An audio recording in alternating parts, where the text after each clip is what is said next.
네, 반갑습니다. 코로나를 해석하다 두 번째 순서 또 진행하게 됐습니다.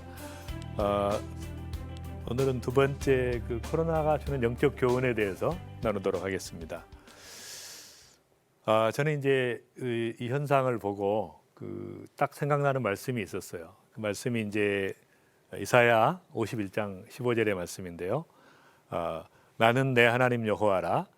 바다를 휘저어서 그 물결을 흔들게 하는 자이니 그의 이름은 만국의 여호와니라.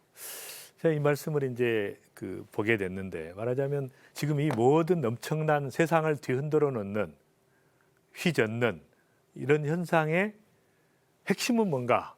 배우가 말하자면 이것이 정말 이 모든 현상 가운데 이걸 주도하시는 계시는 분이 누구신가? 근데 이제 그게 바로 만군의 여호와라는 겁니다. 말하자면 우리가 코로나를 두려워할 것이 아니라 만군의 여호와 하나님을 두려워하는 자로 하나님께 집중하는 그런 기회가 됐으면 좋겠다 하는 마음이 있었어요. 말하자면 이 바다를 휘젓는 이런 모든 현상들이 하나님께서 주도하시는 것이다. 그래서 저는 이 너무너무 고통스러운 현실을 보면서 알렉산더 솔제니친의 말이 생각이 났습니다. 말하자면 양파처럼 역사의 껍질을 계속 벗겨보면 알맹이는 다 영적인 것이다. 그러니까 모든 역사의 사건들의 알맹이는 영적인 것이다. 그것이 이제 솔제니친의 말인데요. 저는 이제 이 코로나 바이러스를 보면서 그런 생각을 하게 된 것이죠. 이것이 과연 어떤 의미가 있는가? 우리에게 어떤 영적 교훈을 주는가? 뭐라고 말씀하시는 하나님께서는? 그런 차원에서 이 바이러스를 이렇게 보면서 딱 생각이 났어요. 이렇게 정말 죽어가는 수많은 분들을 보면서 제 마음속에 정말 이런 비극이 없죠. 너무 많은 사람들이 죽어가는 데다가 이분들이 정말 장례식도 제대로 못하고 냉동으로 얼린 그런 상태에서 그냥 땅에 집어넣어서 집단으로 매장하는 말도 안 되는 현상들이 일어나고 있는데, 이렇게 죽어가는 수많은 분들을 보면서 민수기 21장 9절이 생각이 났습니다. 모세가 놋뱀을 만들어 장대 위에 다니 뱀에게 물린 자가 놋뱀을 쳐다본 즉 모두 살리라. 말하자면 이 불뱀에 죽어가는 수많은 백성들이, 불평불만으로 죽어가던 이 백성들이 놋뱀을 보기만 하면, 놋뱀은 뭡니까? 예수님께서 죄인이 아닌데 죄인처럼 십자가에 달리신 것이죠. 그러니까 놋뱀이에요. 그러니까 가짜 뱀인데 바로 예수님이죠. 예수님 바라보기만 하면 다 구원을 받았다는 거죠.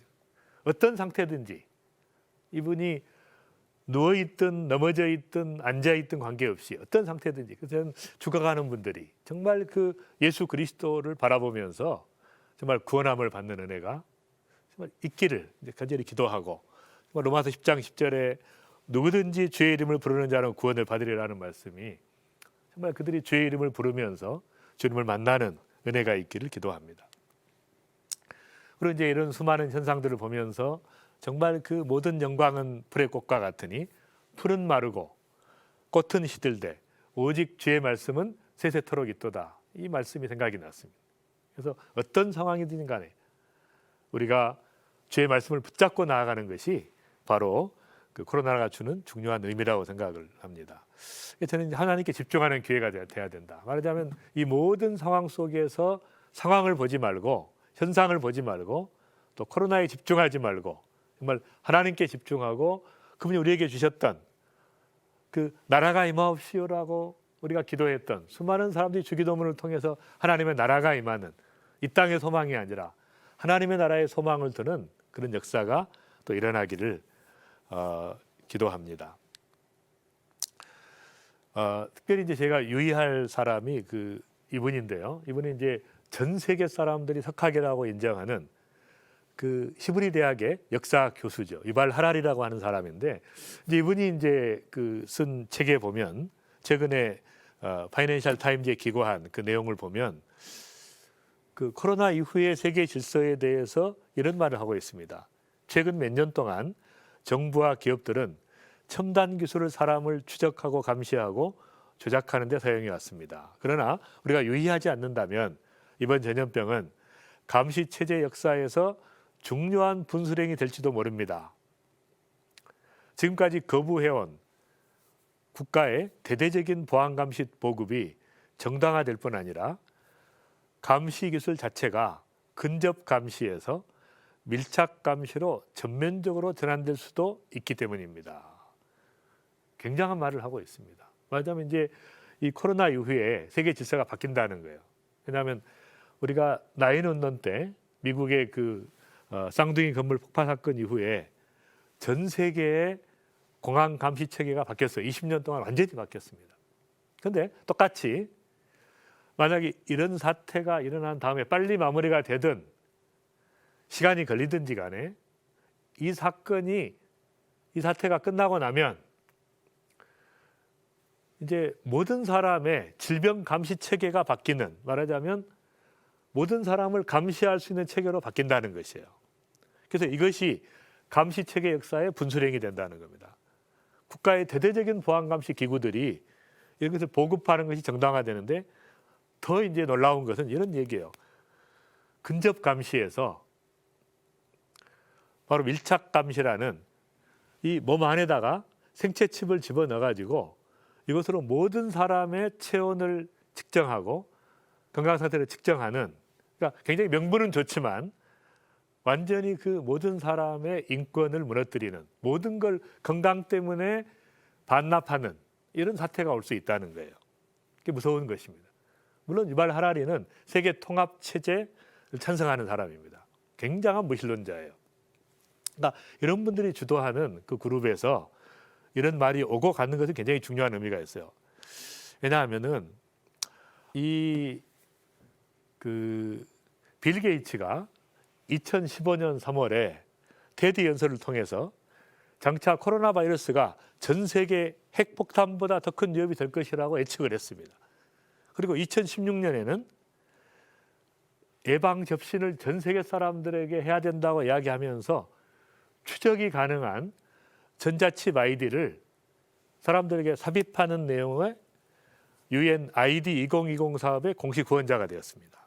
말하자면 ID 2020 프로젝트는 뭐냐면 2020년부터 2030년까지 지구상 모든 사람들에게 디지털 신원을 제공하자는 UN 2020에서 2030까지의 지속 가능 개발 목표를 실현하기 위해서 민간 부분과 공공 부분이 파트너십 형태로 구성한 컨소시엄을 말하는 것이죠.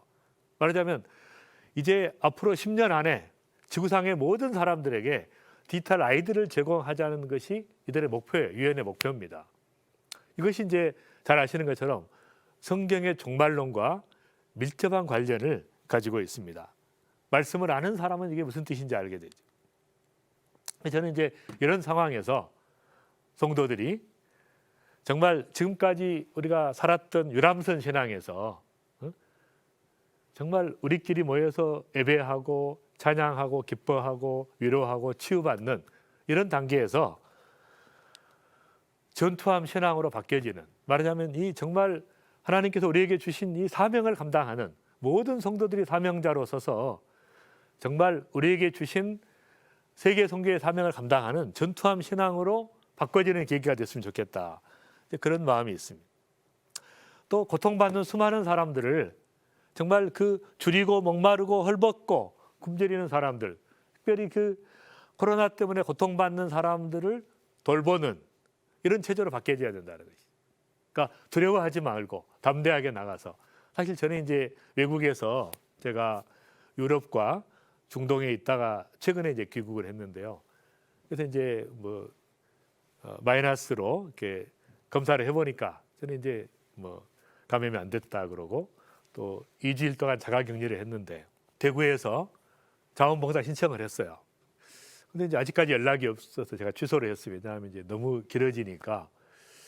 제가 어떤 마음이 있었냐면, 제가 이제 그 사랑의 봉사단을 통해서 전 세계 사역을 하는데 어떻게 국내에서 고통받는 사람 돌보지 않느냐, 또 그런 마음이 좀 있어서 제가 이렇게 신청을 했는데, 중요한 것은 정말 그 고통받는 사람들에 대해서 그 초대 교회나 중세 크리스찬들이 이런 질병들이 있어 열정적으로 고통받는 사람들을 돌보고 사랑하고 섬겼던 것처럼 저희도 위축되지 않고 담대하게 살아야 된다는 거예요. 그러니까 초대교회가 가지고 있는 이 부활신앙과 그다음에 자기 자신을 잘 관리하는 지혜로운 면역 관리를 통해서 우리가 담대함을 가지고 수많은 고통받는 사람을 돌보는 쪽으로 방향 전환이 돼야 된다는 거예요. 그래서 이제 제가 이 말씀을 좋아합니다. 너는 알지 못하였느냐, 듣지 못하였느냐. 영원하신 하나님 여호와 땅끝까지 창조하신 이는 피곤하지 않으시며 곤비하지 않으시며 명철이 한이 없으시며 피곤한 자에게는 능력을 주시며 무능한 자에게는 힘을 더하시나니 소년이라도 피곤하며 곤비하며 장정이라도 넘어지되 쓰러지되 오직 여호와를 앙망하는 자는 새 힘을 얻으리니 독수리가 날개치며 올라간 같을 것이요 다른 박자라도 곤비하지 아니하겠고 걸어가도 피곤치 않는다는 하나님의 말씀을 붙잡고 담대하게 승리하는, 코로나를 두려워하지 아니하고 철저하게 자기 관리를 하면서 이웃을 돌보는 그런 그리스도인들이 되기를 바랍니다. 제가 이제 종교개혁이라는 말을 우리가 많이 쓰는데 사실은 종교개혁은 16세기 초에 마틴 루터를 통해서 우리가 하나님의 말씀으로 돌아가자고 하는 솔라 스크립투라, 정말 하나님 말씀으로 돌아가자고 하는 그걸로 이제 시작이 됐고, 그 다음에 20세기 초에 세계적인 부흥운동이 있었습니다. 대각성운동이 있었습니다. 이런 그 성령에 의한 역사가 있었고, 그 다음에 이제 세 번째 혁명은 구조의 혁명이 돼야 됩니다. 말하자면 하나님 나라를 추구하는 모든 성도들이 추구하고 소그룹 공동체로 바꿔지는, 마지막 새 포도주는 새 부대에 붙는 이런 그 구조적인 초대교회처럼 다시 한번 초대교회를 회복하고 초대교회 신앙을 회복하는 기회가 돼야 하는데, 그래서 정말 기름 부은 받은 말씀이 세상으로 흘러가는 그런 구조로 바뀌어져야 되는데 그것이 이제 절호의 찬스가 아닌가. 정말 이 과거의 시스템을 새로운 시스템으로 바꾸는 게 필요하다는 거죠. 사실 이 그 성경적 기독교가 초대교회 때는 삶 자체였어요. 그런 기독교라는 말도 없었습니다. 크리스찬이라는 말도 없었어요. 바로 주님을 만난 사람들이 뜨겁게 삶으로 살아내는 라이프 스타일이었죠. 근데 그것이 이제 중세교회가 되면서 제도로 바뀐 것이에요. 근데 이게 이제 유럽교회로 가면서 컬처로 바뀌었어요. 유럽교회는 본질은 없고 음악과 미술과 건축만 있는 것이죠. 이게 이제 미국으로 가면서 그 기업으로 바뀌었습니다. 말하자면 교회가 마케팅을 하고 좋은 장소를 찾고 이런 그 마케팅 기법을 도입하는, 다시 이제 우리가 다시 한번 회복이 돼야 되는데 미래 교회는 정말 초대교회처럼 라이프 스타일로 회복되는, 정말 그리스도의 신부로 살아가는, 모든 사람들이 삶의 현장에서 그리스도의 증인으로 살아가는 그 놀라운 일이 일어나기를 제가 기대합니다. 마지막 시대에 이 두 가지 이슈가 있죠.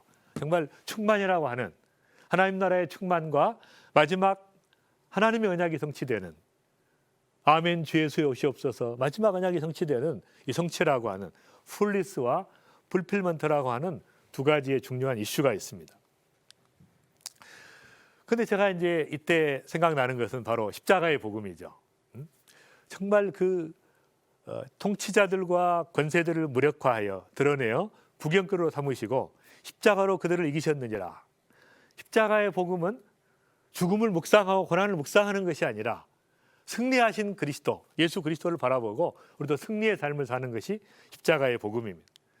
이걸로 끝나는 것이 아니라 나라가 임하옵시며 하나님의 나라가 임하고 그분의 통치가 임하는, 하나님이 다스리시는, 현재의 삶 가운데 주님이 임하는, 역사하시는 그런 놀라운 일들이 일어나는, 말하자면 하나님 나라의 복음을 외쳐야 돼요. 지금 현재 우리의 개인과 가정과 직장과 이 나라에 주여 임하시옵소서, 나라가 임하시옵소서, 이런 담대한 복음으로 정말 바뀌어져야 되는 것이죠. 세 번째는 마라나타의 복음입니다. 아멘 주 예수의 오시옵소서. 우리의 목적이 마지막 종말을 향해 가는 이 세대 가운데 정말 담대하게 아멘 주 예수의 오시옵소서, 마라나타의 복음으로 무장되면서 정말 시대를 다 두려워 떠는 시대 가운데 담대하게 그리스도인들이 빛과 소금으로 살아가는 그런 놀라운 일이 일어나기를 바랍니다. 또 한 가지 제가 생각나는 건 보좌 신앙을 회복하라는 것입니다. 말하자면 우리가 예배드리는 것이 교회에서 예배드리는 것이 아니라 언제 어디서나 보좌 앞에 계신 주님을 바라보면서 예배의 삶을 살아가는 그 절호의 기회가 왔다는 것이죠. 말하자면 구약에서는 제사 의식이 있었습니다. 그것이 성전과 안식일과 성직자와 회중을 중심으로 한 이런 그 제사 의식이 있었다고 하면, 신약에서는 산 제사가 있었어요. 삶으로 드리는 예배가 있었습니다. 정말 수많은 사람들이 모이는 것이 아니라 소그룹으로 모여서 시와 찬송과 말씀과 감사와 정말 지혜를 나누고 권면하면서 코인회를 이루어가고 그리스도를 증거하는 증인의 공동체, 진리를 실천하는 공동체, 사랑하는 공동체로서의 모습을 보여줬던 것이죠. 그러니까 이런 그 구조에서 현재의 예배가 참 불행하게도 예배 의식 중심으로 흐를 수 있는 위험성이 있어요. 맞으면 건물 중심으로, 프로그램 중심으로 목사님에게 집중하는 이런 예배가 아니라, 이제 정말 이런 모든 상황을 통해서 미래의 예배는 삶의 예배로 산제사로 바꿔지는, 내가 선 곳이 거룩한 땅이고 내가 있는 곳이 바로 주님의 뜻을 이루어가는 장소고, 또 우리가 모일 때는 각자의 삶의 예배를 드리고 그 결과를 모아가지고 이걸 나누는, 말씀을 나누고 간증을 나누고 감사를 나누고 같이 식사를 나누는 이런 공동체로 그 영성과 공동체성이 회복이 돼야 되고, 사람에게 집중하는 것이 아니라 정말 주님께 집중하면서 모든 성도들이 사역자가 되는 그런 그 놀라운 일들이 일어나기를 기대합니다. 그래서 저는 정말 이 절호의 기회인 것 같아요. 우리가 지금까지 드렸던 예배 의식 중심의 예배가 아니라 정말 삶으로 드리는 예배로 회복될 수 있는 그런 기회가 아닌가, 그런 생각을 하게 되고요. 제가 이제 이런 생각을 하게 돼요. 만약에 다시 모일 수 있다면 우리가 그때는 열심히 모이라는 거죠. 모일 수 있는 기회가 있을 때. 그러나 흩어져도 다시 못 모여도 절대 문제가 없는 구조로 성도들을 훈련시키고, 성도들이 정말 가정교회를 통해서 어디에 가든지 또 삶의 현장에서 또 그리스도의 증인으로 승리의 삶을 살 수 있는 구조로 또 바뀌어지는 것이 중요하지 않을까 싶습니다. 골로새서 3장 16, 17절 제가 참 좋아하는 말씀인데요. 그리스도의 말씀이 너희 속에 풍성히 가하여 모든 지혜로 피차 가르치며 권면하라. 말하자면 피차 가르치라는 거죠. 한 사람의 설교를 듣는 것이 아니라 모든 사람들이 깨달은 말씀을 가지고 모여서 피차 가르치며 권면하는 구조. 그다음에 시와 찬송과 신령한 노래를 부르며 감사하는 마음으로 하나님을 찬양하고, 또 무엇을 하든지 말에나 일에나 다 주 예수의 이름으로 하고 그를 힘입어 하나님 아버지께 감사하라. 말하자면 이 감사의 삶과 찬양의 삶이 체질화되는 것이 중요하다. 그래서 이렇게 피차 가르치고 권면하는 구조 속으로 가야 되는데, 저는 이제 이것이 참 중요한 거라고 생각을 하는데, 왜냐하면 최근에 이 학습 효율성 피라미드라는 하브르타 교육이라는 것이 이제 알려지면서 이 그래프를 보시면 굉장히 특징적인 것이 있는데요. 일반적으로 우리가 이 강의를 듣는 것은 5%밖에 남지 않는다는 거예요. 그 다음에 그 읽는 것은 10%가 남는다는 겁니다.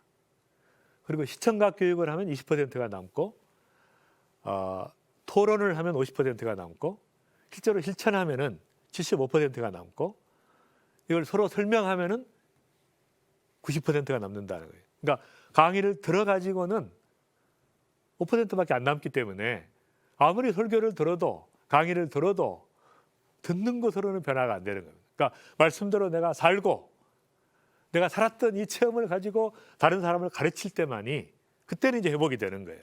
놀라운, 내가 다 이해하고 습득이 되고 체득이 되는 겁니다. 그래서 저는 이 모든 성도들이 정말 이 말씀을 가르치는 구도로 갈 때만이 성도들의 삶이 바뀔 수 있다. 그래서 이제는 우리가 보통 이야기하는 만인 제사장에서 만인 사역자로, 전 성도를 사역자로 키워서 어떤 상황이 와도 이들이 흩어져서 전 세계의 말씀을 전하는 이런 그 사역자들로 키워내는 것이 아마 이번 코로나가 주는 중요한 영적 교훈이 아닌가. 또 하나 중요한 것은 신속한 세계 복음화입니다. 정말 이런 모든 상황들이 뒤흔들어 놓는 이때에 정말 그리스도인들이 복음을 전하고 신속하게 세계 복음화에 헌신하면서 하나님의 뜻을 이루어가는 이런 종말론적 신앙을 회복하는 것이 필요하다고 봅니다. 그래서 이 대추수에 대한 마지막 주님이 주신 지상명령, 하늘과 땅의 모든 권세를 내게 주셨으니 그러므로 너희는 가서 모든 민족을 제자로 삼아 아버지와 아들과 성령의 이름으로 세례를 베풀고 내가 너희에게 분부한 모든 것을 가르쳐 지키게 하라. 내가 세상 끝날까지 너희와 함께 하리라. 이렇게 약속하신 바로 모든 권세를 주셨고 또 세상 끝날까지 함께 하신다는 것은 우리가 지상명령을 실천할 때 가능한 것이죠. 정말 나 자신을 제자화하고 가정을 제자화하고 직장을 제자화하고 민족을 제자화하고 또 세계를 제자화하는 그런 비전을 가지고 말씀대로 살아갈 때 하늘과 땅에 권세를 주시고 함께 하겠다는 말씀이 의미가 있는 것입니다. 그래서 정말 우리가 왕의 군대로 회복이 돼야 됩니다. 모든 그리스도인들이 오합지졸이 아니라 말씀을 붙잡고 정말 세계 선교를 위해 기도하면서 복음을 전파하는 절대 주님을 신뢰하고 순종하는 자로 살아가는 여러분들이 되시기를 바랍니다. 제가 정말 존경하는 방지일 목사님, 제가 사실 이제 이분하고 같이 다니면서 선교 현장에 많이 다녔어요. 근데 이제 이분이 이런 얘기를 하시는 거예요. 능불능을 묻지 말고 신불신을 물어라. 성불성을 묻지 말고 순불순을 물어라. 이게 무슨 뜻이냐면은 이것이 가능하냐 불가능하냐를 묻지 말라는 거야. 그리고 내가 하나님을 신뢰하는가 신뢰하지 않는가 이게 중요하다는 것이죠. 이것이 가능한가 불가능한가 이게 그리스도인들의 강박관념이에요. 그게 아니고 하나님을 신뢰하는가 신뢰하지 않는가 그리고 성취냐 성취하지 못하는 그러니까 성불성을 묻지 말라는 겁니다. 성취가 중요한 것이 아니라 우리는 순종하느냐 순종하지 않느냐가 중요한 거니까 정말 철저하게 주님을 절대 신뢰하고 절대 순종하면서 마지막 하나님께서 우리에게 주신 이 귀한 사명을 완수하는 이 모든 것이 뒤집어지는 이 상황에서 하나님의 말씀을 붙잡고 다시 한번 일어나서 우리 민족이 다시 한번 교회가 부흥되고 선교가 부흥되고 전 세계에 복음이 전파되고 성도들이 정말 사역의 현장에 나서는 역사가 일어나기를 바랍니다. 그래서 저는 이제 이런 기도를 가지고 있어요.